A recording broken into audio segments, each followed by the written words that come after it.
حضرت خلیل اللہ نے اللہ سے دعائیں مانگ مانگ کے بیٹا لیا تھا۔ عمر کا پچھلا حصہ ہے، اولاد نہیں ہے، اللہ سے دعا مانگتے ہیں اللہ مجھے اولاد عطا کر دے۔ رات کے پچھلے پہر اٹھ اٹھ کے دعائیں مانگتے ہیں، خیر اللہ نے کرم فرمایا۔ حضرت سارہ کے بطن سے تو اولاد نہیں ہوئی، اب حضرت ہاجرہ سے نکاح کیا۔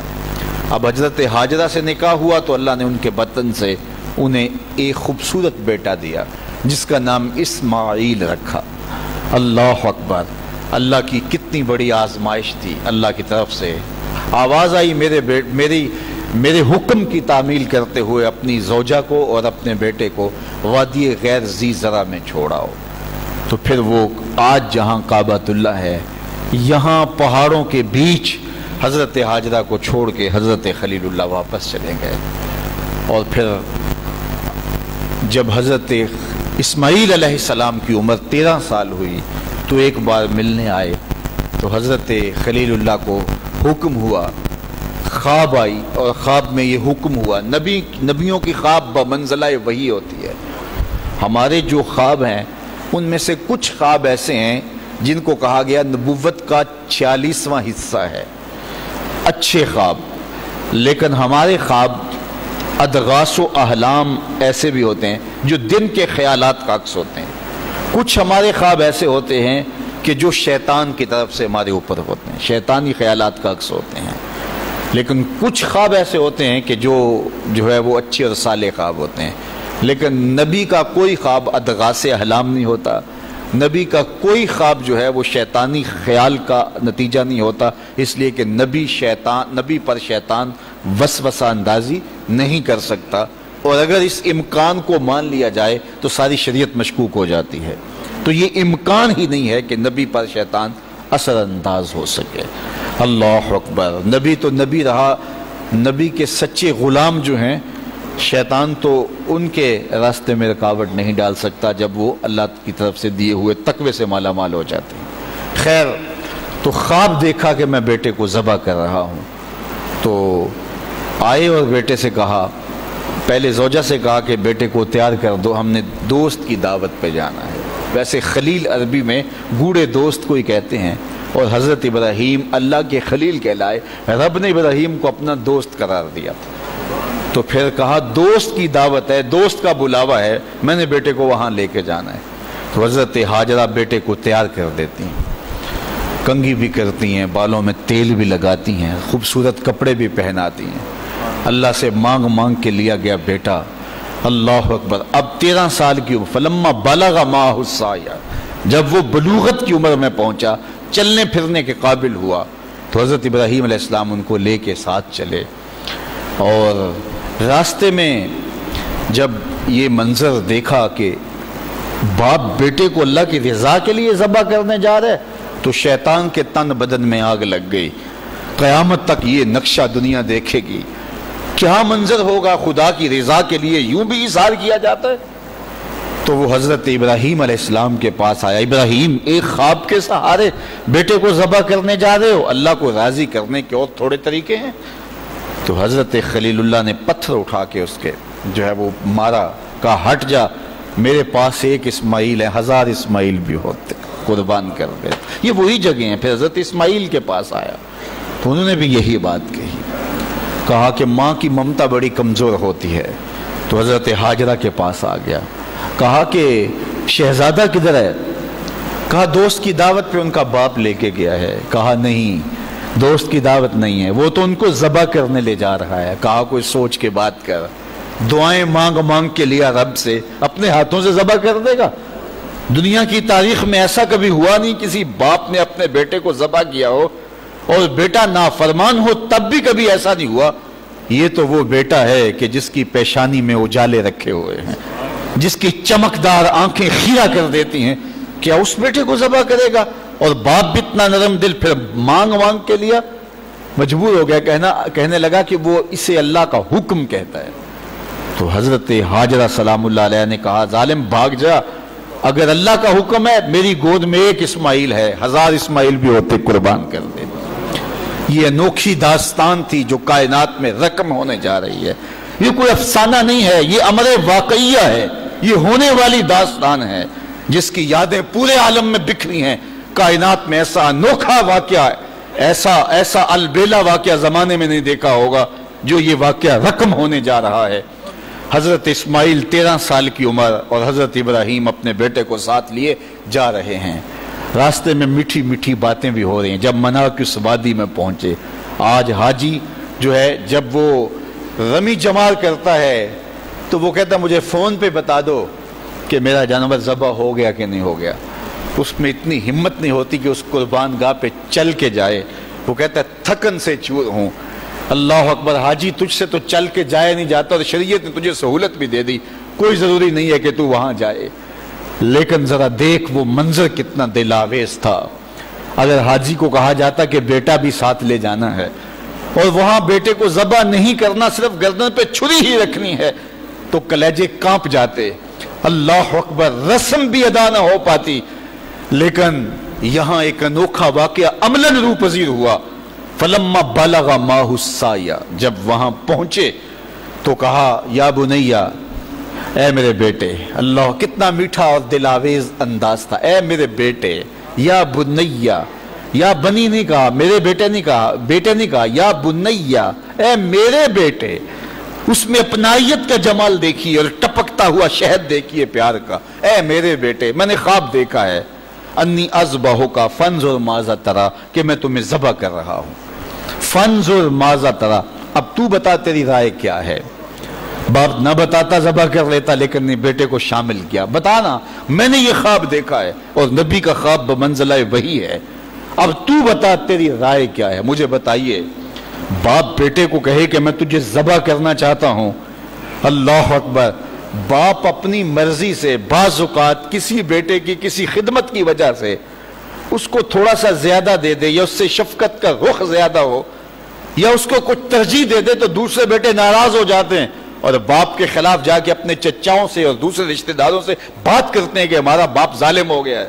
یار اس کا روح سخن تھوڑا سا دوسرے بیٹے کی طرف ہوا تو جا کے شور کر دیا اولاد نے کہ میرا باپ ظالم ہو گیا ہے.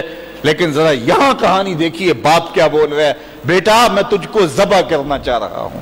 فانظر ماذا تری، مجھے بتا تیری رائے کیا ہے. تو بیٹا کیا جواب دیتا ہے؟ کائنات میں ایسا منظر نہیں دیکھا ہوگا. بیٹا خاموش ہو جاتا، سر جھکا لیتا. یہ بھی بڑی بات تھی، امتثال امر تھا. بیٹا کہتا جی جس طرح آپ نے دیکھا میں تو کچھ نہیں کہہ سکتا. یہ بھی امتثال امر تھا. بیٹا کہتا ٹھیک ہے آپ کر لیجیے جو آپ نے کرنا ہے. تو یہ بھی امتثال امر تھا. لیکن جو بیٹے نے کہا، کائنات نے ایسا منظر یہ بھی نہیں دیکھا ہوگا. بیٹے نے یہ نہیں کہا ہاں کر لیجئے، بیٹے نے یہ نہیں کہا کہ خاموشی اختیار کر لی، گردن جھکا لی. ذرا دیکھیے، بیٹے نے کہا یا آباتے. باپ نے کہا تھا نا یا بنیا، اے میرے بچے، اے میرے بیٹے. تو جب یہ بات سن لی کہ میں تجھے ذبح کرنا چاہتا ہوں تو بیٹے کا لہجہ تبدیل نہیں ہوا. اللہ اکبر، آج بیٹا ہو تو کہے باپ ہو سفاک ہو، لیکن اس کے باوجود لہجہ کہ یا آباتے، اے میرے ابو. ذرا اس سے شہد ٹپکتا ہوا دیکھیے اور اس سے خدمت گاری کا جذبہ دیکھیے. یا آباتے، اے میرے ابو. آگے کیا ہے؟ یا آباتے فعل ما تومر، ابو ذبح کیا ہے، جو بھی کرنا ہے کرو. یا آباتے ذبح نہیں کہا، اے ابو ذبح کر دیجئے. ذبح کا جواب ذبح میں دیا جاتا نا، لیکن بیٹا 2 قدم آگے بڑھ گیا. یا آباتے فعل ما تومر، ابو ذبح کیا ہے، جو بھی کرنا ہے کیجئے. باقی رہی بات میری، یہ کام آسان تو نہیں کہ گردن پہ چھری چلے اور میں تڑپوں نہ، لیکن اللہ کی مدد ہو تو یہ مشکل بھی نہیں. ستاجدونی انشاءاللہ من الصابرین. آپ دیکھیں گے رب نے چاہا تو صبر کر کے دکھاؤں گا، تڑپوں گا بھی نہیں. باپ رسی بھی ساتھ لے گیا تھا، چھری بھی ساتھ لے گیا تھا. چھری نکالی.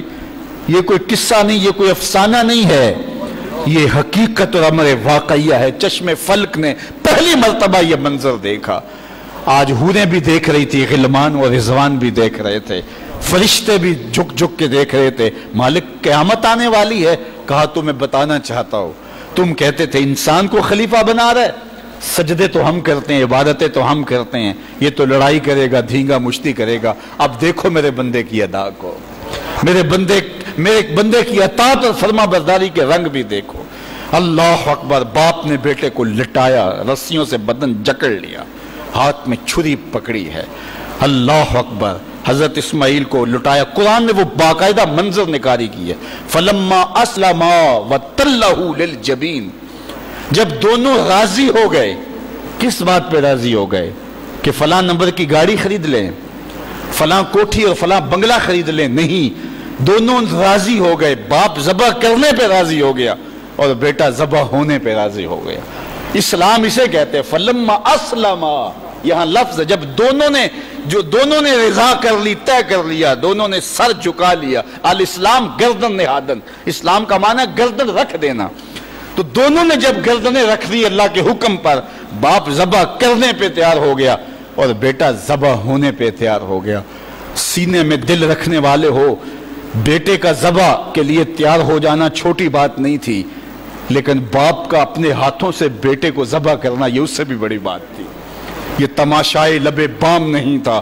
لیکن آج زمانہ اس منظر کو دیکھ رہا ہے. منا کے سیاہ پہاڑوں میں یہ کہانی رقم ہونے جا رہی ہے.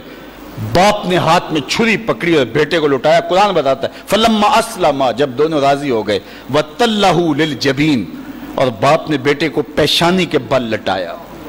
اس پر مفسرین نے دو باتیں کی ہیں.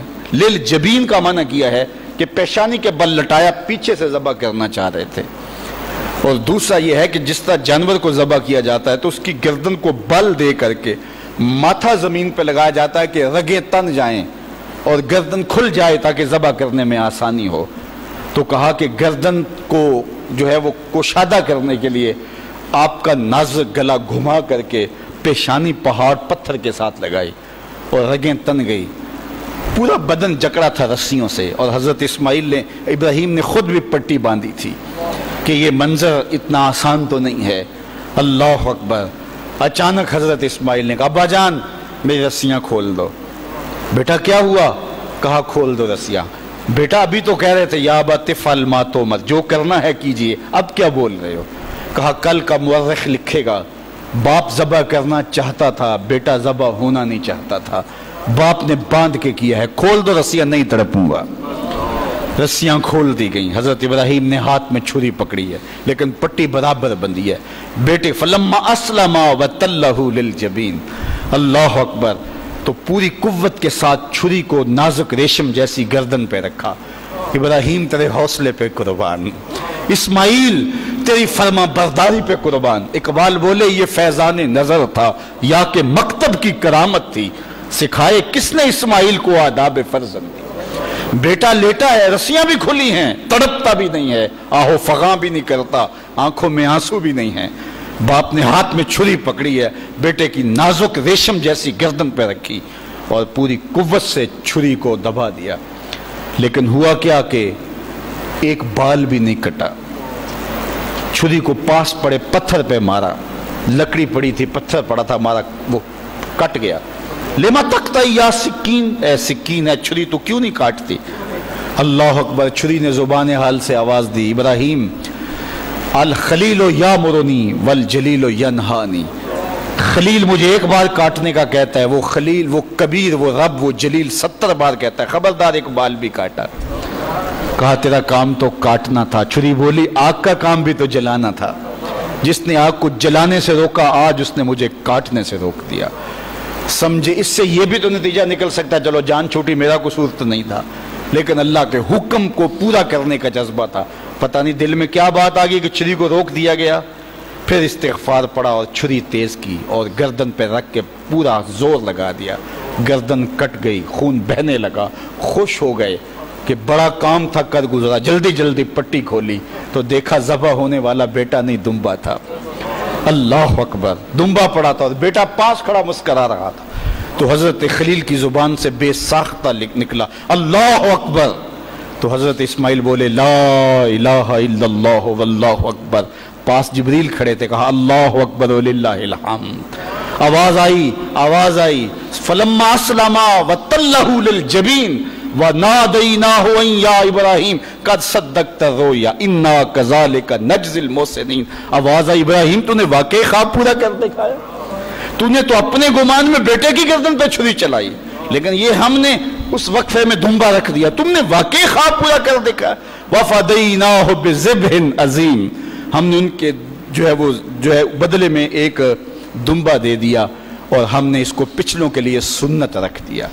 آج منا کی وادی میں حاجی وہاں جا کے دمبے کی گردن پہ چھری پھیر رہا ہوتا ہے، وہ یادگار آج اس مذبح پہ، آج اس منصب پہ جہاں بیٹے کی قربانی کے لیے حضرت خلیل چھری ہاتھ میں لیے کھڑے تھے، آج 40 لاکھ جانور قربان ہو رہے ہیں اور پوری دنیا کے اوپر قربانیاں ہو رہی ہیں۔ اللہ اکبر، وہاں آواز آتی ہے سلام علی ابراہیم، اے ابراہیم تیرے اوپر سلام۔